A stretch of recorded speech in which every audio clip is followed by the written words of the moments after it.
الحمد لله وحده صدق وعده ونصر عبده وأعز جنده وهزم الأحزاب وحده. أشهد أن لا إله إلا الله وحده لا شريك له،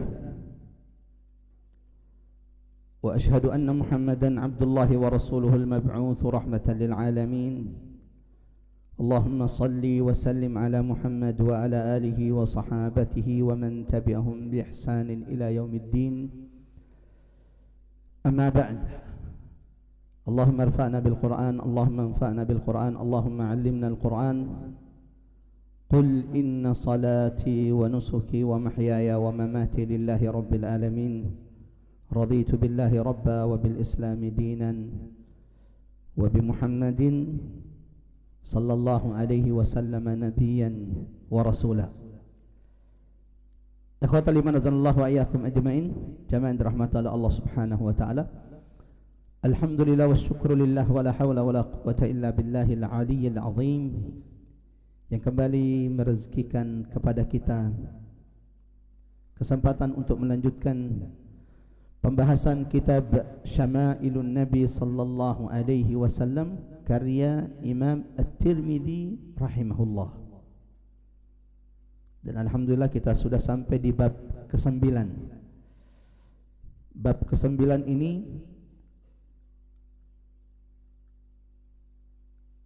hadisnya cuman satu, di bab ini cuman ada satu hadis. Lalu kemudian pembahasan ini dilanjutkan di bab ke-52. Sehingga kita akan melengkapi insyaallah, melanjutkan dari bab 9 ke 52 agar pembahasannya tidak terputus. Bab ma jaa fi 'aishi Rasulillah, bab tentang gambaran kehidupan Rasulullah sallallahu alaihi wasallam. Setelah bab 52 ini selesai, kita akan lanjut insyaallah ke bab 10, kembali melanjutkan bab sesuai urutan dari awal. Jamaah rahmatullah, ikhwatal iman azallahu wa iyyakum ajmain.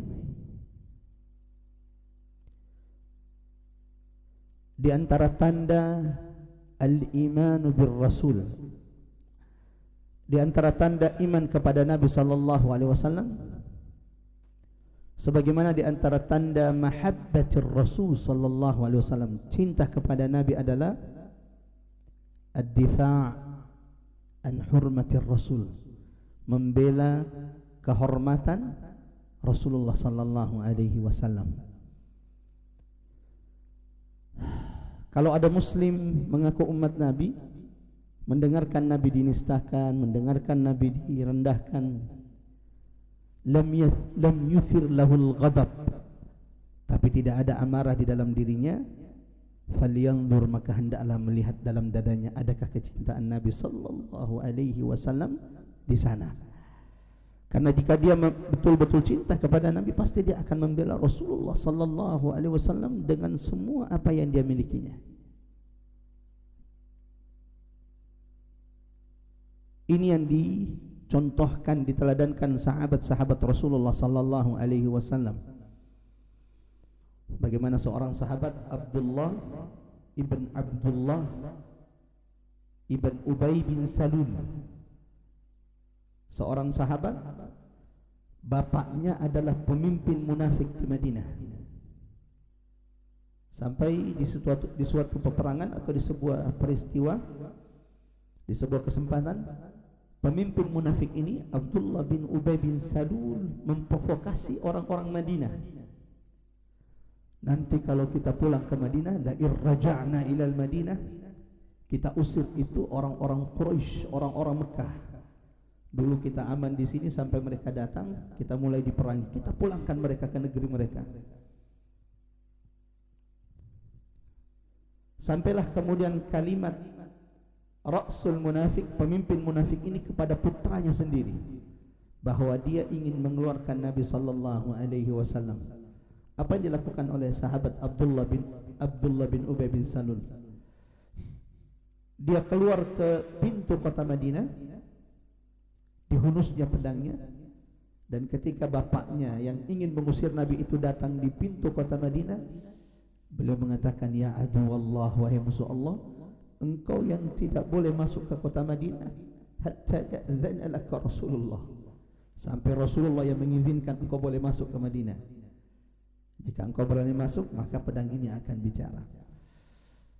Sampai hal ini kepada Nabi, maka Nabi mengirim pesan kepada sahabatnya Abdullah bin Ubay bin Salul agar dia mengizinkan bapaknya masuk ke Madinah. Jemaah rahmat Allah, beberapa hari yang lalu atau hari-hari ini lagi viral, wal iyad billah, pelakunya muslim, komika merendahkan, menghinakan nama Nabi sallallahu alaihi wasallam. Apa pentingnya nama Nabi, nama Muhammad? Itu di penjara berapa banyak nama orang yang dipenjara namanya Muhammad. Wal iyad billah. Kalau ada muslim tidak marah mendengarkan ini, saya hanya ingin mengatakan falyuraji imanahu bin nabi. Coba cek kecintaannya kepada Nabi. Yang bisa membela Nabi dengan jabatannya, bela Nabi dengan jabatan. Yang bisa membela Nabi dengan tulisannya, dafi' an rasulika bi kitabatika. Belalah Nabi sallallahu alaihi wasallam dengan tulisan-tulisan kita.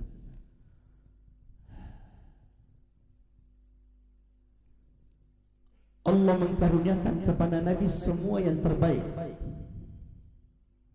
Semua yang terbaik Allah berikan kepada Nabi, termasuk nama terbaik itu Allah berikan kepada Nabi. Muhammad adalah nama terbaik yang Allah peruntukkan untuk Muhammad sallallahu alaihi wasallam, sehingga Allah ilhamkan kepada kakeknya supaya menamai cucunya itu dengan Muhammad. Sehingga tidak mungkin ada orang ketika menyebut nama Nabi Muhammad mampu menghinakan Muhammad.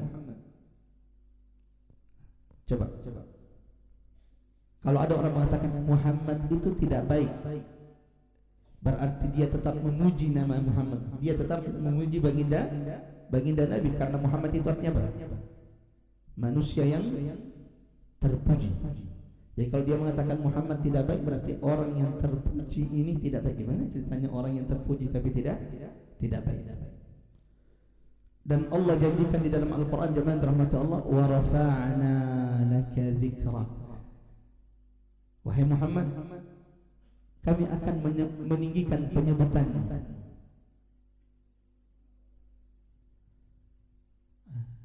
Salah satu tafsir ulama, jemaah rahmat Allah, bahwa Allah akan meninggikan penyebutan Nabi Muhammad sallallahu alaihi wasallam 5 kali dalam sehari. Nama Nabi Muhammad dikumandangkan, asyhadu anna Muhammadan Rasulullah. Bahkan penelitian menyebutkan ternyata azan itu tidak pernah terputus di atas muka bumi ini.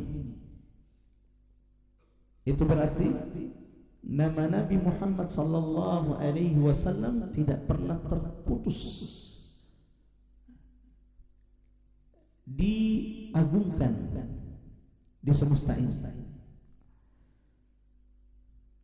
Coba rahmatullah akhwatal iman anzalallahu wa iyyakum ajmain. Kemudian di antara penjelasan ulama, makna wa rafa'na laka dzikrak, nama yang paling banyak digunakan di atas muka bumi ini itu memang nama Nabi Muhammad. Sebagai bentuk Allah meninggikan penyebutan nama Muhammad sallallahu alaihi wasallam. Coba kita cek di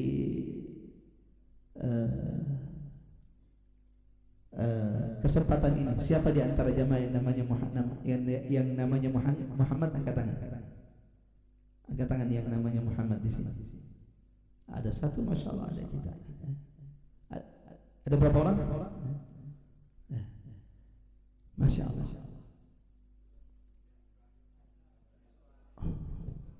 Oh,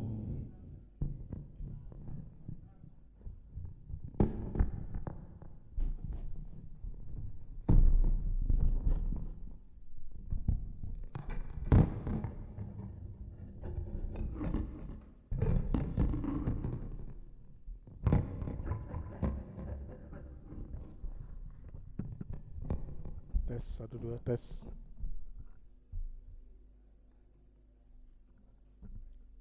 Cek 1 2 3. Cek 1 2 3. Kalau sekarang sudah jelas? Alhamdulillah. Masyaallah. Jadi, ya, kita lanjut jamaah rahmati Allah. Walau sepertinya mic ini juga sedang trouble sepertinya. Ala kulli hal, ada kaidah. Semakin berat amal itu kita lakukan, maka semakin besar pahalanya di sisi Allah. Duduk di majelis ta'lim, suara jelas, tidak ada gangguan, ada pahala yang dijanjikan. Tapi duduk di majelis ta'lim, suara kurang jelas tapi tetap terus berusaha mendengarkan, pahalanya berlipat di sisi Allah Subhanahu wa taala. Maka saya doakan mudah-mudahan insyaallah Allah lipat gandakan pahala kita pada kesempatan kali ini. Amin ya rabbal alamin. Jadi jangan-jangan tadi apa yang saya sampaikan tidak ada yang jelas ini. Allahu akbar. Jamaah rahmat Allah, saya hanya ingin menyimpulkan kalau begitu bahwa di antara tanda kita itu cinta kepada Nabi adalah pembelaan kepada Rasulullah sallallahu alaihi wasallam. Kalau ada orang mengaku beriman kepada Nabi, mengaku cinta kepada Nabi, tapi mendengarkan Nabi dinistakan, dihinakan, tidak membela Nabi sallallahu alaihi wasallam, perhatikan kembali imannya kepada Nabi dalam dadanya. Jangan-jangan memang dia tidak betul-betul beriman kepada Nabi sallallahu alaihi wasallam. Tadi saya angkat cerita seorang sahabat, Abdullah bin Ubay bin Salul, yang menghunus pedangnya ingin membunuh bapaknya sendiri. Cuman gara-gara ia dengar bapaknya ingin mengeluarkan baginda Nabi dari kota Madinah Al-Munawwarah. Ya, beberapa hari ini lagi viral seorang komika tukang lucu, ya. Nyari materi lucu, sayangnya materinya tidak lucu. Ketika yang jadikan bahan untuk tertawaan adalah nama baginda Nabi sallallahu alaihi wasallam, yang merupakan nama terbaik yang Allah pilih untuk Nabi Muhammad sallallahu alaihi wasallam. Sehingga tidak ada orang yang bisa menghina Nabi ketika dia mengatakan Muhammad itu jelek. Muhammad itu jelek berarti dia mengatakan manusia yang terpuji itu. Bagaimana ceritanya dia mengatakan manusia terpuji, tapi juga ini adalah nama yang dipilih oleh Allah, yang Allah janjikan dalam Quran surah Asy-Syara Al-Insyirah, wa rafa'na laka dzikrak, kami akan tinggikan penyebutanmu hai Muhammad sallallahu alaihi wasallam. Bukti bahwa Allah meninggikan penyebutan nama Nabi Muhammad, bahwa tidak pernah berhenti nama Nabi Muhammad itu dikumandangkan di semesta ini. Asyhadu anna Muhammadan Rasulullah. Yang kedua, kata ulama, bentuk Allah meninggikan nama Nabi Muhammad, nama yang paling banyak digunakan manusia itu adalah, khususnya umat Nabi Muhammad, Muhammad. Itu nama yang paling banyak. Kami pernah 6 tahun mengajar di Lipia depan Pejaten Village. Itu kalau kita lagi ngabsen jamaah rahmatullah mahasiswa kita, yang paling banyak itu adalah Muhammad. Itu capek juga kalau kita Muhammad. Akhirnya biasanya kalau lagi mepet waktunya kita cuma menyebutkan Al-Muhammadun, ya. Semua Muhammad hadir atau tidak? Hadir, Ustaz. Bahkan jamaah rahmatullah, kami pernah direzekikan Allah perjalanan dakwah ke beberapa negara di Afrika. Ternyata sampai di Afrika nama yang paling banyak digunakan itu adalah Muhammad. Walau dengan sedikit perubahan seperti Mamadou. Kalau di beberapa negara Afrika itu Muhammad itu menjadi Mamadou. Artinya itu Muhammad. Jadi kalau menemukan, lihat ada pemain bola namanya Mamadou, berarti itu aslinya apa? Muhammad. Seperti pernah pemain Liverpool Mamadou Sakho, berarti Muhammad Sakho. Jamaah rahmatullah, ikhwatal iman azanallahu wa iyyakum ajmain. Kita melanjutkan pembahasan kita bab tentang gambaran kehidupan Rasulullah sallallahu alaihi wasallam. Hadis terakhir yang kita jelaskan di pertemuan ini jamaah rahmatullah, hadis dari sahabat dari Urwah Ibnu Zubair dari ibunda Aisyah radhiyallahu anha, yang menyampaikan kepada keponakannya. Urwah Ibnu Zubair itu adalah keponakan ibunda Aisyah, putra dari saudarinya Asma bintu Abu Bakar. yang datang menemui Ibunda Aisyah hanya demi untuk menanyakan beberapa hal terkait baginda Nabi sallallahu alaihi wasallam, khususnya tentang keseharian Rasulullah sallallahu alaihi wasallam. Lalu kemudian Ibunda Aisyah berkata, "Inna kunna alu Muhammad namkuthu syahran ma nastawqidu naran in huwa illa tamr wal ma." Kata Ibunda Aisyah kepada Urwa ibnu Zubair, "Wahai Urwa, tahukah engkau bahwa sesungguhnya kami keluarga Muhammad sallallahu alaihi wasallam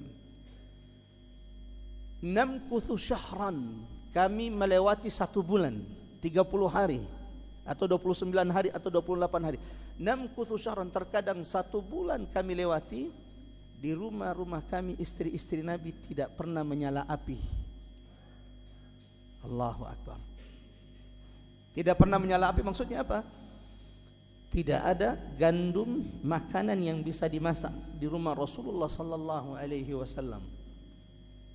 Mendengarkan itu maka Urwa ibnu Zubair kaget lalu menanyakan, "Kalau begitu selama sebulan itu makan apa?" Sebelum saya lanjut, siapa di antara kita jamaah yang dirahmati Allah sepekan tidak pernah menyala kompor dapur di rumahnya? Jangan bilang GoFood ya. Tidak ada di antara kita. Maka di antara nasihat ulama, jika engkau menemukan kesulitan, maka dengarkan kesulitan yang pernah menimpa Rasul Muhammad sallallahu alaihi wasallam. Ini pentingnya jamaah yang dirahmati Allah, kita mengkaji sejarah kisah umat-umat terdahulu yang diuji oleh Allah. Terkadang ada di antara kita ketika diuji oleh Allah, ujiannya tidak seberapa, tetapi merasa bahwa dia adalah orang yang paling berat ujiannya. Sampai ada yang bunuh diri, wal iyadu billah. Bahkan terakhir kita dengarkan ada saudara kita yang membunuh 4 putranya di tengah kesulitannya. Jamaah yang dirahmati Allah, dunia ini darul ibtila, tempat kita diuji. Tidak ada orang yang tidak diuji di dunia ini. Coba di antara kita ada enggak yang tidak punya ujian di sini? Enggak ada. Kalau ada orang yang tidak punya ujian, hati-hati, jangan-jangan istidraj. Kenapa? Nabi sallallahu alaihi wasallam mengatakan, "Asyaddul bala", orang yang paling berat ujiannya itu. Siapa yang paling berat ujiannya? Para nabi dan rasul. Lalu setelahnya. Lalu Nabi mengatakan, engkau akan diuji oleh Allah sesuai dengan kadar keislaman dalam dirimu. Semakin engkau istiqomah, semakin datang ujian itu. Kalau begitu enggak usah menambah iman Ustaz, kalau semakin berat ujiannya. Tidak tenang nanti hidup kita. Allahu Akbar. Orang beriman itu walau ujiannya berat, malah sebaliknya ujian ini kadang semakin menguatkan iman mereka kepada Allah Subhanahu wa taala. Sampai kapan kita diuji Ustaz? Sampai perjumpaan dengan Allah Subhanahu wa taala, hatta atanal yaqin. Kapan kita tidak diuji? Kalau kita sudah dimasukkan Allah ke dalam surga. Lahum fiha ma yasha'un. Maka mudah-mudahan Allah senantiasa menguatkan setiap di antara kita ketika ia diuji oleh Allah Subhanahu wa ta'ala. Amin ya rabbal alamin. Lalu apa yang dimakan Nabi selama 1 bulan itu kalau kemudian api tidak pernah menyala di dapur Rasulullah sallallahu alaihi wasallam? Urwa ibnu Zubair sampai bertanya, "Kalau begitu apa yang kalian makan wahai Ibunda Aisyah?" Ibunda Aisyah mengatakan, "In huwa illa tamru wal ma." Maka selama 1 bulan itu yang kami makan istri-istri Nabi sallallahu alaihi wasallam hanyalah kurma dengan air. Allahu Akbar. Ini juga berat jamaah dirahmati Allah. 1 bulan cuma makan kurma dengan air, ya Rabb. Tapi inilah gambaran kehidupan Nabi sallallahu alaihi wasallam yang mengajarkan kepada kita bahwa kebahagiaan itu bukan terletak pada makanan. Kebahagiaan itu adalah terletak bagaimana ketakwaan kita kepada Allah Subhanahu wa ta'ala. Ala bi dzikrillah tatmainnul qulub. Sebelum saya lanjut hadis kedua, menguatkan hadis yang kemarin terakhir kita bahas. Pernah datang seorang ke rumah Nabi sallallahu alaihi wasallam bertamu. Dan ternyata beliau bertamu ke rumah Nabi itu karena mengharapkan di rumah Nabi mendapatkan makanan mengenyangkan perutnya. Setelah datang sahabat tersebut, "Ya Rasulullah, adakah makanan yang mengenyangkan perut kami di rumahmu?" Nabi segera mengutus sahabat ke rumah istri-istrinya. di Madinah, menanyakan siapa di antara mereka yang memiliki makanan menjamu tamu Rasulullah sallallahu alaihi wasallam. Ada berapa kamar rumah istri-istri Nabi di Madinah? Halo? Yang pernah umroh? Ada berapa kamar rumah istri-istri Nabi di Madinah? 9. Ada 9. Yang dikenal dengan apa? Al-Hujurat Asy-Syarifah, kamar-kamar yang mulia. Karena di kamar-kamar inilah wahyu itu terkadang Allah turunkan kepada baginda Nabi sallallahu alaihi wasallam. Rasulullah mengutus salah seorang sahabatnya menanyakan jamaah rahmatullah, ikhwatal iman azanallahu wa iyyakum ajmain, siapa di antara mereka yang punya makanan untuk menjamu tamu Rasulullah. Setelah sahabat mendatangi semua rumah istri-istri Nabi, ternyata tidak ada istri Nabi satu pun yang masih ada bekal makanan di rumah mereka. Maka Rasulullah sallallahu alaihi wasallam kemudian mengumumkan kepada sahabat, "Man yastadhifu dhaifa Rasulillah hadhihi al-lailah?" Siapakah di antara kalian wahai sahabatku yang ingin memuliakan tamu Rasulullah sallallahu alaihi wasallam malam ini? Segera seorang sahabat, Abu Ayyub Al-Ansari, mengangkat tangannya, "Ana ya Rasulullah." Pulang ke rumahnya menanyakan kepada istrinya, ada tidak makanan di rumah kita untuk menjamu mengenyangkan perut tamu Rasulullah malam ini? Apa jawaban istri? Ya Aba Ayyub, ma indana illa qutus sibyah. Yang kita punya cuman makanan untuk makan malam anak kita, habis itu tidak ada lagi. Allahu Akbar. Apa yang dilakukan sahabat ini? Dia perintahkan istrinya, kalau begitu nawwi bi sibyanak, tidurkan putra-putramu, anak-anakmu, tidurkan anak-anak kita. Lalu nyalakan lampu seakan-akan kita sedang makan malam. Allahu Akbar. Tidurkan anak-anak, nyalakan lampu seakan-akan kita makan malam. Lalu setelah itu berilah makanan itu kepada tamu-tamu kita. Sehingga malam itu sahabat tersebut, istrinya dan anak-anaknya tidur dalam keadaan lapar demi mengenyangkan tamu baginda Nabi sallallahu alaihi wasallam. Apa yang terjadi? Besoknya ketika Nabi bertemu dengan sahabat tersebut, Nabi berkata kepadanya, "Innallaha ya'jabu bisani'ika hadhihi al-lailah." Wahai sahabatku, barusan saja Jibril datang kepada saya mengatakan, Allah takjub, kagum, gembira melihat apa yang sudah kalian lakukan terhadap tamu Rasulullah sallallahu alaihi wasallam tadi malam. Ini gambaran kedermawanan baginda sahabat Nabi sallallahu alaihi wasallam yang mereka pelajari dari Rasulullah sallallahu alaihi wasallam. Sebagaimana jemaah dirahmati Allah, kisah ini, riwayat ini menguatkan hadis yang sebelumnya kita bahas, bahwa ternyata terkadang 1 bulan tidak menyala api di rumah Rasulullah sallallahu alaihi wasallam. Kita lanjut hadis berikutnya jemaah dirahmati Allah. An Anasin an Abi Talhah qala syakawna ila Rasulillah sallallahu alaihi wasallam al-ju' wa rafa'na an butunina an hajarin farafa'a Rasulullah sallallahu alaihi wasallam an batnihi hajarain. Hadis ini di antara hadis juga yang menggambarkan bagaimana keadaan, gambaran kehidupan Rasulullah sallallahu alaihi wasallam. Dari Anas ibn Malik radhiyallahu an, dari Abi Talha al-Ansari radhiyallahu an, beliau berkata, syakawna ila Rasulullah, kami pernah mengadu kepada baginda Nabi sallallahu alaihi wasallam al-ju', akan kondisi kami yang hari itu kelaparan. Wa rafa'na an butunina an hajarin. Kata Abu Talha, setelah kami sahabat-sahabat Nabi sampai di rumah Rasulullah sallallahu alaihi wasallam, lalu menyampaikan kepada Nabi, ya Rasulullah, ini kondisi kami yang berat, hari ini kami mengalami kelaparan karena tidak menemukan makanan, mengganjal perut kami di rumah kami. Lalu mulailah kami, kata Abu Talha al-Ansari radhiyallahu an, mengeluarkan setiap di antara kami 1 batu untuk mengganjal perutnya. Allahu Akbar. Jadi beberapa sahabat datang ke rumah Nabi mengadukan kondisi mereka, yang ternyata saking laparnya sudah mengganjal perut mereka dengan batu, 1 batu. Apa kata Nabi sallallahu alaihi wasallam? Nabi tidak bicara. Kata Abu Talha, tiba-tiba Rasulullah sallallahu alaihi wasallam mengangkat sarungnya, izar, dan mengeluarkan dari sarungnya 2 batu yang ternyata mengganjal perut baginda Nabi sallallahu alaihi wasallam. Allahu Akbar. Sahabat yang tadinya ingin bicara panjang sudah terdiam. Kenapa?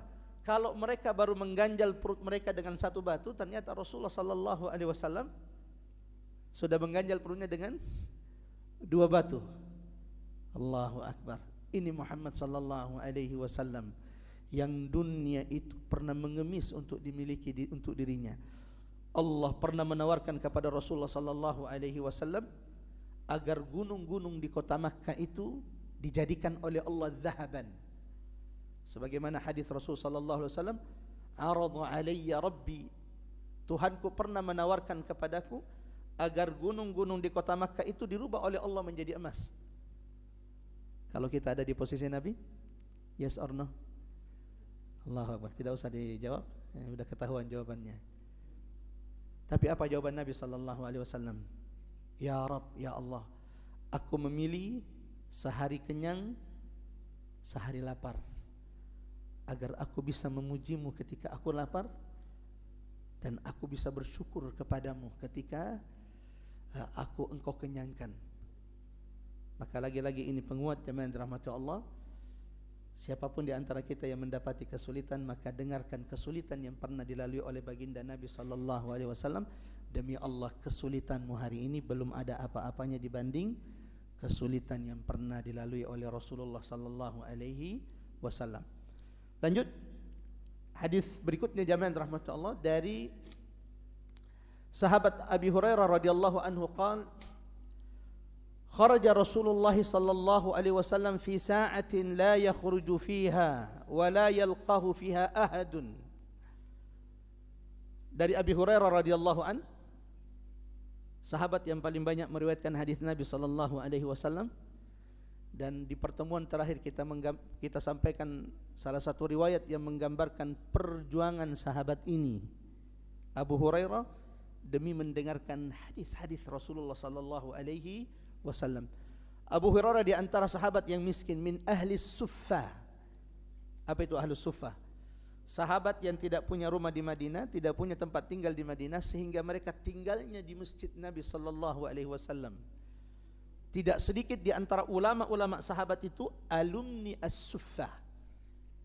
Alumni mereka yang nginap tidur di masjid Nabi sallallahu alaihi wasallam karena kemiskinan mereka di kota Madinah. Di antaranya ada Abi Hurairah radhiyallahu an, ini sahabat yang paling banyak meriwayatkan hadis. Di antaranya juga ada Abi Dzar Al-Ghifari radhiyallahu an. Di antaranya juga jemaah yang dirahmati Allah ada sahabat Bilal ibn Rabah radhiyallahu anhum ajmain.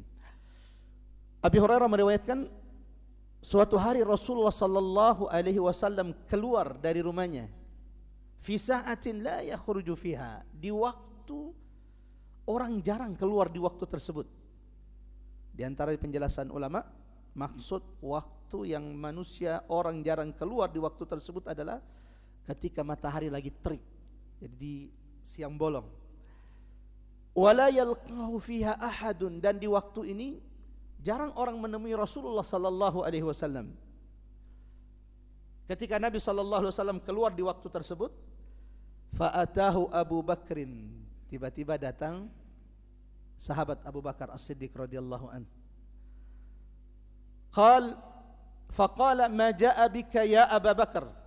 Lalu Nabi bertanya kepada Abu Bakar, apa yang membuatmu datang wahai Abu Bakar? Kenapa engkau keluar dari rumahmu di waktu yang orang jarang keluar di waktu ini? Apa jawaban Abu Bakar? Kharajtu alqa Rasulullah wa anzuru fi wajhi. Ya Rasulullah, aku keluar demi memandang wajah baginda Nabi sallallahu alaihi wasallam. Allahu akbar. Aku keluar demi bertemu dengan Nabi dan memandang wajah Rasulullah sallallahu alaihi wasallam. Wa taslimi alaihi, dan untuk menyampaikan salam kepada Nabi sallallahu alaihi wasallam. Nah, ini jawaban Abu Bakar ketika ditanya, "Kenapa engkau keluar di waktu ini?" Abu Bakar mengatakan, "Saya ingin bertemu Rasulullah, ingin memandang wajahnya dan ingin mengucapkan salam kepadanya." Tidak lama kemudian, falam yalbas an jaa Umar. Ketika mereka berdua, tidak lama setelah Abu Bakar bertemu dengan Nabi, tiba-tiba datang Umar ibn al-Khattab radhiyallahu an. Faqal Maka Nabi juga bertanya kepada Umar dengan pertanyaan sama dengan Abu Bakar. Ma jaa bika ya Umar? Kenapa engkau keluar di waktu ini wahai Umar? Ini waktu orang jarang keluar dari rumahnya. Kenapa engkau keluar? Apa kata Umar? Qal al-ju' ya Rasulullah. Yang membuat saya keluar dari rumah adalah saya kelaparan ya Rasulullah. Dari sini kita tahu bedanya Abu Bakar dengan Umar. Jangan, Abu Bakar itu keluar juga karena lapar. Tapi ketika ditanya oleh Nabi, beliau masih punya jawaban. Ingin bertemu dengan Rasulullah, ingin memandang wajah Nabi, ingin salam kepada Nabi. Umar tidak. Ketika ditanya ma jaa bika ya Umar? Apa yang membuatmu keluar wahai Umar? Kata Umar, al-ju' ya Rasulullah. Aku sudah tidak kuat dengan kelaparan ya Rasulullah. Allahu Akbar. 3 manusia termulia, Rasulullah, Abu Bakar, Umar, keluar di waktu bersamaan, tidak ada janjian. Enggak ada janjian. Waktu itu kan belum ada WhatsApp, kalau enggak ada grup, bro, kita keluar ini lapar nih nyari makan. Enggak ada. Rasulullah keluar di waktu yang jarang orang keluar, tiba-tiba Abu Bakar juga keluar. Umar juga keluar. Sebabnya apa? Semuanya keluar dari rumah mereka ternyata karena sama-sama lapar semuanya. Apa kalau contohnya? Kita dengarkan. Apa kata Nabi ketika Umar ditanya bahwa yang Umar menjawab bahwa yang membuatnya keluar adalah rasa lapar yang dia rasakan saat itu. Kata Nabi, wa ana qad wajadtu ba'dha min dzalik. Umar, sepertinya saya juga merasa sedikit lapar. Ba'dha min dzalik. Ini ketawaduan Nabi ini. Ketika mengatakan, Nabi tidak mengatakan kelaparan, Nabi mengatakan sedikit lapar, padahal bisa jadi rasa laparnya Nabi itu lebih. Ingat tadi ketika sahabat datang mengadu kepada Nabi, sudah mengganjal perutnya dengan satu batu. Bagaimana dengan Nabi SAW? Ternyata sudah mengganjal perutnya dengan 2 batu, sehingga sahabat tidak jadi melanjutkan aduan mereka kepada Rasulullah SAW. Fantalaqu ila manzili Abil Haytham ibn Tayhani al-Ansari. Maka Nabi kemudian mengajak kedua sahabatnya tersebut mendatangi sahabatnya dari kalangan Ansar, namanya Abul Haytham ibn Tayhani al-Ansari, yang terkenal punya kebun kurma. Wa kana rajulan katsiran nakhli wasya.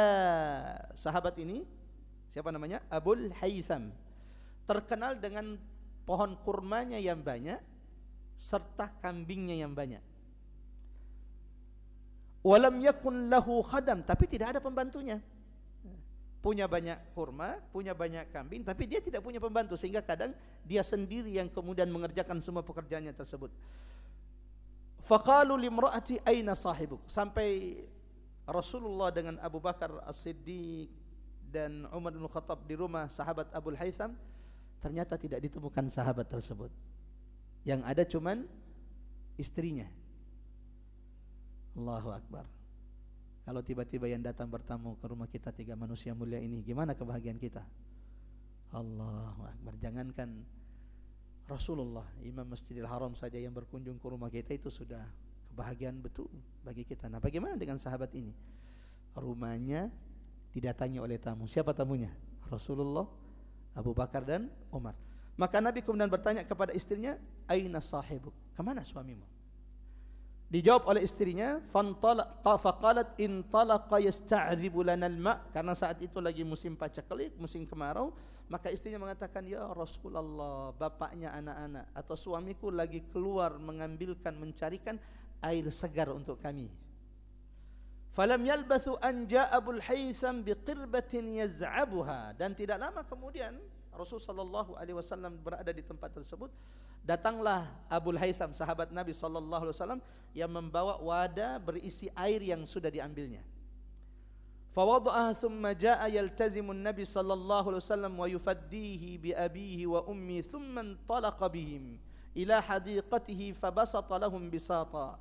Maka kemudian ketika mendapati bahwa ternyata Allahu Akbar, yang datang ke rumahnya bertamu adalah Rasulullah sallallahu alaihi wasallam, Abu Bakar dan Umar, maka sahabat ini segera menyambut Rasulullah sallallahu alaihi wasallam. Nah, mungkin hari ini kalau bahasa kita, ya Rasulullah, kenapa mesti engkau yang datang? Kalau engkau bilang saya akan datang ke rumahmu. Lalu kemudian sahabat ini membawa Rasulullah sallallahu alaihi wasallam ke kebun kurmanya dan menyiapkan tempat duduk bagi mereka. Thumma intalaqa ila nakhlatin faja'a biqinwin fawada'ahu. Lalu kemudian dia datang mendatangi pohon kurmanya, mengambilkan satu tangkai, apa istilahnya itu? Kalau kurma itu masih dengan tangkai-tangkainya, tapi satu tempat itu. Lalu kemudian sahabat tersebut menyiapkan di depan Rasulullah sallallahu alaihi wasallam. Lalu kemudian sahabat tersebut mengatakan, "Ya Rasulullah, silakan diminum air ini, lalu kemudian silakan dimakan kurma ini. Aku akan menyembelih satu ekor kambing untukmu ya Rasulullah." Apa kata Nabi sallallahu alaihi wasallam? Kalau engkau ingin mengambil atau menyembelih kambing, maka sembelihlah kambing yang belum menyusui, yang tidak menyusui. Singkat jamaah rahmatullah, ikhwatal iman azanallahu wa iyyakum ajmain, mengingat hadis ini panjang. Sahabat tersebut setelah kemudian menyiapkan air untuk Nabi, kurma untuk Nabi, rutab kurma muda untuk Nabi sallallahu alaihi wasallam, dan menyembelih satu ekor kambing untuk Nabi sallallahu alaihi wasallam, dimakan oleh Rasulullah sallallahu alaihi wasallam dengan sahabatnya Abu Bakar dan Umar, sebagaimana kemudian rutab itu juga dimakan oleh Nabi sallallahu alaihi wasallam. Selesai Rasulullah dan Abu Bakar, Umar mengenyangkan perut mereka, tiba-tiba Nabi sallallahu alaihi wasallam berkata kepada kedua sahabatnya Abu Bakar dan Umar, "La tus'alunna yawma idzin anin naim." Wahai Abu Bakar, wahai Umar, demi Allah, kalian kelak akan ditanya, dimintai pertanggungjawaban oleh Allah atas setiap nikmat karunia yang Allah berikan kepada kita. Sampai di sini ikhwatal iman azanallahu wa iyyakum ajmain, ada beberapa faedah yang bisa dipetik dari riwayat yang panjang ini. Inilah pelajaran pertama, ini kondisi Rasulullah sallallahu alaihi wasallam. Rasul itu biasa kelaparan. Sampai di riwayat ini disebutkan, waktu jarang orang keluar di waktu tersebut. Rasulullah keluar, tiba-tiba datang Abu Bakar, datang Umar, yang keduanya juga ternyata sedang kelaparan. Bahkan ternyata itu permintaan Rasulullah sallallahu alaihi wasallam kepada Allah, "Ya Allah, aku tidak ingin engkau menjadikan gunung-gunung di kota Makkah ini menjadi emas. Aku lebih memilih sehari kenyang, sehari lapar." Karena ternyata Masya Allah, ketika seseorang itu lapar, kata Nabi sallallahu alaihi wasallam, atau pelajaran dari hadis Nabi sallallahu alaihi wasallam, itu akan menjadi momen waktu orang itu akan memperbanyak mengingat Allah Subhanahu wa taala. Itu kenapa ibadah puasa diwajibkan Allah, karena ternyata ketika kita berpuasa, saat itulah ketika kita lapar, zikir, munajat itu lebih mudah kita panjatkan kepada Allah Subhanahu wa taala. Pelajaran kedua dari hadis ini atau riwayat ini jamaah rahmatullah Allah, kedermawanan sahabat-sahabat Nabi sallallahu alaihi wasallam. Allahu akbar. Datang Nabi ke rumahnya, apa yang disiapkan? Menyembelih satu ekor kambing untuk Rasulullah sallallahu alaihi wasallam. Maka Nabi mengingatkan kita umatnya, "Man kana yu'minu billahi wal yaumil akhir," barang siapa yang beriman kepada Allah dan hari akhir, "falyukrim dhaifahu," maka hendaklah dia kemudian memuliakan tamunya. Ini nasihat bagi saya, nasihat bagi kita semuanya jamaah rahmatullah Allah.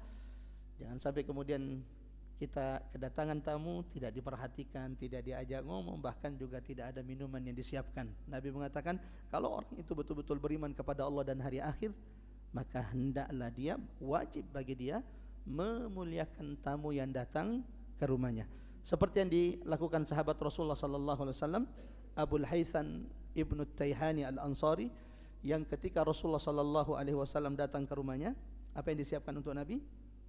Air segar, kurma, tidak cukup itu.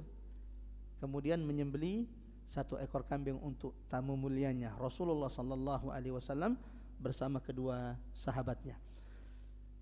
Lanjut jamaah rahmatullah, masih hadis-hadis tentang bab gambaran kehidupan Rasulullah sallallahu alaihi wasallam. Hadis berikutnya dari sahabat Rasulullah sallallahu alaihi wasallam, Umar ibn al-Khattab radhiyallahu an.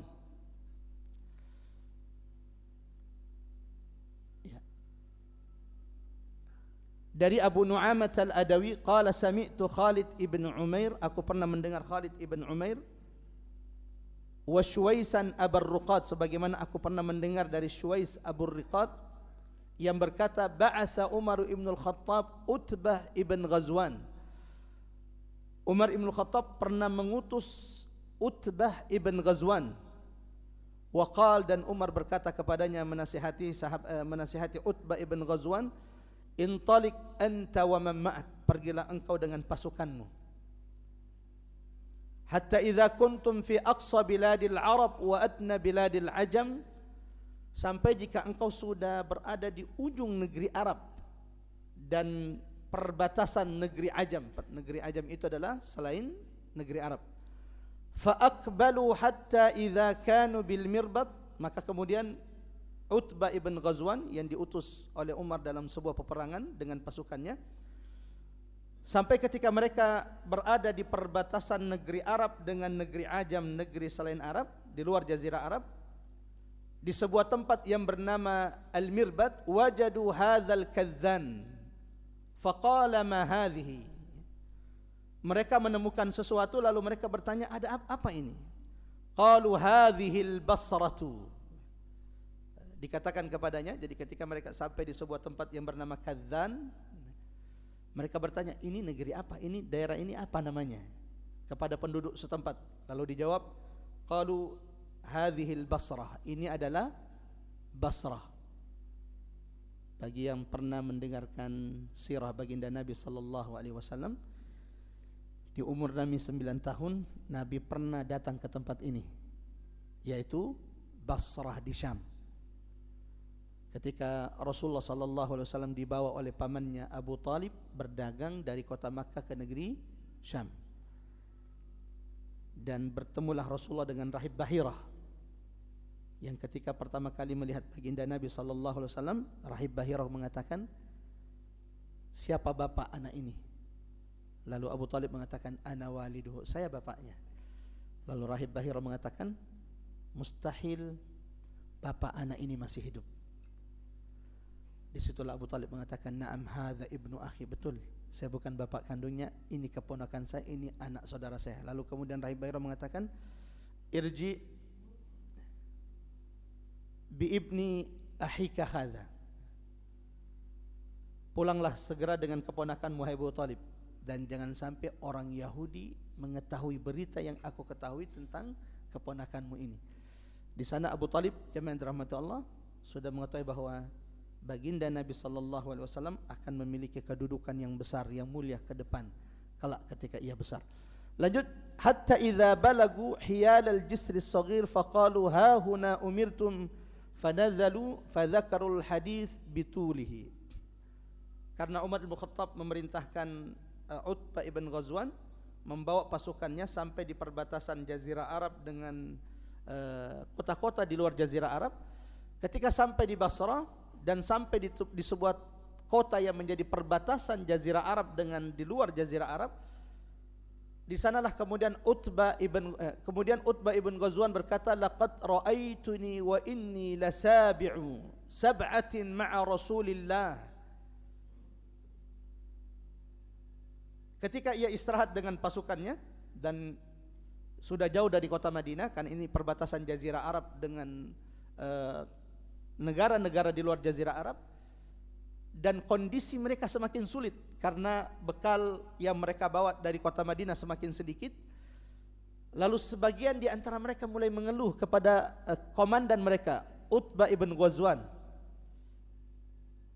Utbah ibn Ghazwan kemudian menjelaskan kepada pasukannya, orang-orang yang bersamanya, laqad ra'aituni wa inni lasabi'u sab'atin ma'a Rasulillah. Tahukah kalian wahai pasukanku, aku pernah bersama 7 orang dengan Rasulullah sallallahu alaihi wasallam. Ma lana ta'amun illa waraqus syajar. Untuk memotivasi pasukannya, memotivasi orang-orang yang bersamanya, ia menceritakan kondisi yang pernah ia lalui bersama Rasulullah sallallahu alaihi wasallam. Beliau berkata, aku pernah bersama 7 orang bersama Nabi sallallahu alaihi wasallam. Ma lana ta'am, kami tidak punya makanan yang bisa mengenyangkan perut kami, illa waraqus syajar, kecuali dedaunan. Hatta taqarrahat ashdaquna, sampai bibir-bibir kami ini pecah-pecah. faltaqattu burdatan qasamtuha baini wa baina Sa'din. Sampai kata Utbah ibn Ghazwan, jangankan makanan, burdah, pakaian untuk menghangatkan badan kami juga sulit untuk kami temukan, sampai saya membagi dua sebuah burdah dengan Sa'ad ibn Abi Waqqas. Fama minna min ulaika sab'ati ahadun. Lalu kemudian Utbah ibn Ghazwan mengatakan, dan tidak ada 7 orang yang bersama kami dengan Nabi, yang pernah bersama Nabi sallallahu alaihi wasallam saat itu, illa wa huwa amiru Misri minal amsar, kecuali hari ini ke-7 orang yang pernah mendapati kesulitan bersama Nabi sallallahu alaihi wasallam telah menjadi pemimpin-pemimpin di kota-kota yang ada di Jazirah Arab. Wa satujarribuna al-umara'u ba'dana, dan ini akan dilalui, dirasakan oleh pemimpin-pemimpin setelah kami. Ikhwatal iman azanallahu wa iyyakum ajmain. Asyahid dari hadis ini adalah Utbah ibn Ghazwan ketika mendapati pasukannya kesulitan, kekurangan bekal di daerah perbatasan Jazirah Arab dengan negara yang akan mereka datangi, lalu kemudian sebagian pasukannya itu mulai mengeluh, ia menguatkan pasukannya dengan menceritakan kondisi Nabi sallallahu alaihi wasallam. Seperti apa kondisi Nabi? Kata sahabat Utbah ibn Ghazwan, saya pernah bersama Nabi dengan 7 orang sahabatnya. Kami tidak menemukan makanan mengganjal, mengenyangkan perut kami kecuali dedaunan. Sampai bibir-bibir kami ini kemudian pecah-pecah, taqarrahat ashdaquna. Bahkan untuk kain menghangatkan badan kami juga kami tidak temukan, sampai saya harus membagi 2 burdah dengan Sa'ad ibn Abi Waqqas. Akan tetapi kata Utbah ibn Ghazwan, semua sahabat yang pernah melalui kesulitan bersama Nabi hari ini sudah ditinggikan, dimuliakan Allah dengan menjadi pemimpin-pemimpin di atas muka bumi Allah Subhanahu wa taala. Pelajaran dari hadis ini jamaah yang dirahmati Allah, sebelum kita tutup dengan hadis terakhir, bukan cuma Nabi sallallahu alaihi wasallam yang mendapatkan kesulitan, bahkan sahabat-sahabat yang bersama Rasulullah sallallahu alaihi wasallam. Ada riwayat mengatakan bahwa kondisi di mana 7 sahabat ini pernah tidak menemukan makanan kecuali di daunan kering itu ketika Nabi diboikot oleh kabilah-kabilah Quraisy. Pada tahun ke-7 kenabian sampai tahun ke-10 kenabian, orang-orang Quraisy, kabilah-kabilah Quraisy yang memusuhi, menentang dakwah Nabi Muhammad, dan demi ingin melemahkan dakwah Nabi, maka mereka menyerukan semua kabilah untuk memboikot baginda Nabi sallallahu alaihi wasallam. Maka ini juga menjadi dalil bolehnya memboikot musuh demi melemahkannya. Seperti anjuran ulama hari ini MUI untuk kemudian memboikot produk-produk penjajah Zionis Israel untuk melemahkan mereka. Maka di mimbar ini saya juga mengajak jamaah rahmat Allah, yang bisa kita hindari silakan dihindari. Mudah-mudahan Allah mencatat usaha kita ini sebagai bagian perjuangan membantu saudara kita yang ada di Filistin. Kalau kita tidak bisa datang ke sana menjaga Masjidil Aqsa Baitul Maqdis, setidaknya jamaah rahmat Allah kita melakukan apa yang bisa kita lakukan demi melemahkan musuh saudara kita yang ada di Filistin, yaitu penjajah Zionis Israel, dengan tidak menggunakan produk-produk mereka. Dan ternyata ada gambarannya dalam sejarah. Orang-orang Quraisy dulu demi melemahkan dakwah Nabi dan sahabat-sahabatnya, orang-orang Quraisy dulu, Abu Lahab, Abu Jahal, pembesar-pembesar Quraisy, demi melemahkan dakwah Rasul sallallahu alaihi wasallam, maka mereka memboikot Nabi Muhammad sallallahu alaihi wasallam. Di saat itulah sahabat-sahabat Rasulullah dan Rasulullah sallallahu alaihi wasallam melalui hari-hari berat. Berapa lama menjadi diboikot? 3 tahun, dari tahun ke-7 kenabian sampai tahun ke-10 kenabian. Ibunda Khadijah radhiyallahu anha miliarder, salah satu orang kayanya kota Mekah. Banyak laki-laki yang ingin melamar Ibunda Khadijah tapi semuanya ditolak. Sampai kemudian ketika datang Rasul sallallahu alaihi wasallam, maka beliau menerima lamaran Rasulullah sallallahu alaihi wasallam.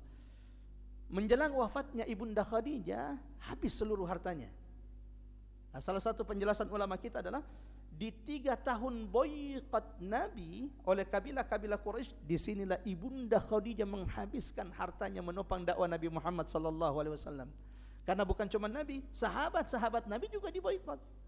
Ada sahabat-sahabat yang miskin seperti Abdullah bin Mas'ud, Khabbab ibn al-Arad. Ibunda Khadijah menggunakan semua hartanya untuk menopang dakwah Nabi sallallahu alaihi wasallam, memberi makan sahabat Rasulullah selama 3 tahun diboikot. Sehingga menjelang wafatnya bahkan makanan di rumahnya pun tidak ditemukan di rumah Ibunda Khadijah radhiyallahu anha. Sampai beberapa kerabat Ibunda Khadijah itu membawakan makanan secara diam-diam untuk Khadijah radhiyallahu anha ketika diboikot oleh orang-orang Quraisy. Nah, salah satu gambarannya adalah ketika Rasulullah SAW diboikot selama 3 tahun itu, Rasulullah dan sahabat-sahabatnya pernah melalui hari-hari mereka tidak menemukan makanan kecuali dedaunan. Tapi ternyata Masya Allah, ujian ini pula yang meninggikan sahabat Rasulullah sallallahu alaihi wasallam. Apa kata Utbah ibn Ghazwan? Tidak ada satu pun sahabat dari 7 orang sahabat yang bersama Nabi tidak menemukan makanan kecuali dedaunan. Kecuali hari ini semuanya sudah ditinggikan Allah Subhanahu wa taala, semuanya sudah jadi pemimpin-pemimpin di atas muka bumi Allah. Ibrahnya jamaah yang dirahmati Allah, ujian di antara sebab Allah meninggikan seorang hamba. Mudah-mudahan insyaallah Allah kuatkan kita di setiap ujian-ujian kita dan Allah tinggikan derajat kita dengan ujian-ujian yang datang kepada kita. Amin ya rabbal alamin. Salah satu doa yang dianjurkan oleh Nabi dibaca di tengah ujian yang menimpa seorang mukmin adalah Allahumma ya muqallibal qulub tsabbit qalbi ala dinik atau ala ta'atik. Dan di antara doa yang dianjurkan dibaca di dalam Al-Qur'an di tengah ujian yang datang kepada kita, Rabbana la tuzigh qulubana ba'da id hadaitana wa hab lana min ladunka rahmah innaka antal wahhab. Mudah-mudahan kita bisa mengamalkan dua hadis ini, dua doa ini. Termasuk di antara doa keteguhan kata ulama adalah doa yang dibaca pemuda Ashabul Kahfi. Apa doanya?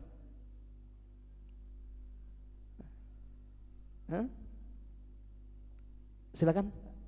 Ada yang saudara kita Masya Allah. Apa doanya Ashabul Kahfi?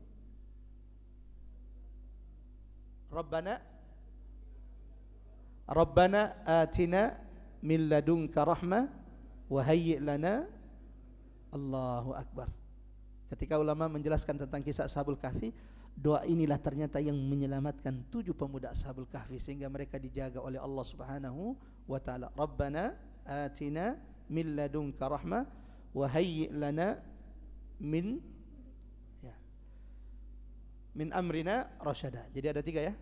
Allahumma ya muqallibal qulub tsabbit qalbi ala ta'atik atau ala dinik. Yang kedua, Rabbana la tuzigh qulubana ba'da idh hadaitana wa hab lana min ladunka rahmah.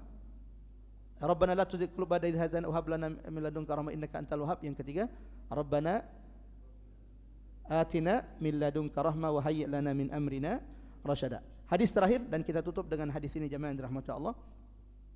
Dari Anas ibn Malik qala Rasulullah sallallahu alaihi wasallam laqad ukhiftu fillah wa ma yakhafu ahadun wa laqad udhitu fillah wa ma yu'dha ahadun wa laqad atat alayya 30 min baini lailatin wa yawmin wa mali wa li bilalin ta'amun ya'kulu dhu kabidin illa syai'un yu'arihi bila ibtu bilalin. Dari Anas ibn Malik beliau berkata Rasulullah sallallahu alaihi wasallam pernah bersabda, aku pernah ditakutkan, artinya Rasulullah pernah diintimidasi, pernah ditekan. Wa ma yakhafu ahadun, di mana saat itu belum ada orang yang ditekan, diintimidasi seperti Rasulullah sallallahu alaihi wasallam. Wa laqad udhitu fillahi wa ma yu'dha ahadun, sebagaimana aku pernah diuji di jalan Allah di waktu di mana belum ada orang yang diuji kecuali saya. Walaqad atat alayya, dan telah datang kepadaku kata Nabi sallallahu alaihi wasallam 30 min baini lailatin wa yaumin, 30 hari siang dan malam. Wa mali wa li Bilal, sementara aku dan Bilal tidak punya makanan. Ya'kuluhu dzu kabidin illa syai'un, telah datang kepada saya 30 hari siang dan malam, kami tidak menemukan makanan yang mengenyangkan perut seseorang kecuali apa yang disembunyikan Bilal di bawah ketiaknya. Ma yuwarihi ibtu Bilal. Apa penjelasan hadis ini jemaah rahmatullah? Hadis ini juga menurut ulama, ketika Rasulullah sallallahu alaihi wasallam menceritakan kepada sahabat-sahabatnya kesulitan-kesulitan yang pernah dilalui Nabi ketika Nabi diboikot oleh kabilah-kabilah Quraisy. Kata Nabi SAW, ketika di boikot itu, aku pernah bersama Bilal 30 hari, siang dan malam, tidak menemukan makanan yang cukup untuk mengenyangkan perut-perut kami, kecuali makanan yang disembunyikan Bilal. Kenapa disembunyikan Bilal? Karena ternyata kabilah-kabilah Quraisy bukan hanya memboikot Nabi Muhammad secara ekonomi, tidak boleh berjual beli dengan Nabi Muhammad dan pengikut-pengikutnya. Kabilah-kabilah Quraisy juga mendatangi Nabi Muhammad dan sahabat-sahabatnya. Kalau ada makanan yang mereka lihat, mereka merampas makanan-makanan tersebut. Maka Bilal bin Rabah ditugaskan oleh Nabi dan sahabat-sahabat Rasulullah menyembunyikan makanan baginda Nabi sallallahu alaihi wasallam. Mudah-mudahan jamaah rahmat Allah, singkat ini bermanfaat, dan hadis-hadis yang barusan kita dengarkan semakin mengenalkan kita dengan baginda Rasulullah sallallahu alaihi wasallam, dan mudah-mudahan setelah Allah ajarkan, fahamkan kita tentang sesuatu dari Nabi sallallahu alaihi wasallam, semoga Allah semakin cintakan kita kepada Rasulullah sallallahu alaihi wasallam. Sallu ala nabi, Allahumma salli wa sallim ala Muhammad wa ala ali Muhammad. Salah satu sebab Allah karunia seorang hamba surga bersama Nabi sallallahu alaihi wasallam adalah, atau salah satu sebab Allah dekatkan surga seorang hamba dengan surga Nabi Muhammad adalah kecintaannya kepada Rasulullah sallallahu alaihi wasallam. Sebagaimana sahabat Nabi yang datang kepada Rasulullah lalu bertanya, "Ya Rasulullah, wahai Nabi, mata sa'ah, kapan terjadi kiamat?" Nabi berkata kepada sahabat tersebut, "Wa madza a'datta laha, apa yang sudah engkau siapkan untuk kiamat?" Sahabat tersebut berkata, "Ya Rasulullah, aku tidak punya cukup bekal illa kecuali innani uhibbullaha wa rasulah, aku sungguh cinta kepada Allah dan Rasulnya." Maka Nabi pun berkata kepada sahabat tersebut, "Anta ma'aman ahbabta, wahai sahabatku, engkau kelak di akhirat bersama siapa yang engkau cintai." Maka hendaklah setiap kita memperhatikan siapa yang dicintainya di dunia ini. Mudah-mudahan Allah tumbuhkan kecintaan dalam diri kita kepada Rasulullah, sehingga dengan kecintaan tersebut Allah dekatkan surga kita dengan surga Nabi sallallahu alaihi wasallam. Kita tutup dengan sama-sama membaca surah Al-Asr. Bismillahirrahmanirrahim. Wal 'asr innal insana lafi khusr illa alladhina amanu wa 'amilus shalihat wa tawasaw bil haqqi wa tawasaw bis sabr. Salah satu kebiasaan sahabat Nabi, ketika mereka bertemu, tidaklah mereka bertemu berjumpa lalu mereka hendak berpisah kecuali saling berwasiat dengan membacakan surah Al-Asr, pengingat agar tidak menjadi orang-orang yang merugi di hadapan Allah. Kita tutup dengan doa kafatul majlis. Subhanakallahumma bihamdik, asyhadu an la ilaha illa anta, nastaghfiruka wa natubu ilaik. Mudah-mudahan ketika kita bubar meninggalkan majlis ini, Allah telah mengampunkan dosa-dosa kita yang telah lalu. Amin ya rabbal alamin. Wa sallallahu ala Muhammad wa ala ali Muhammad.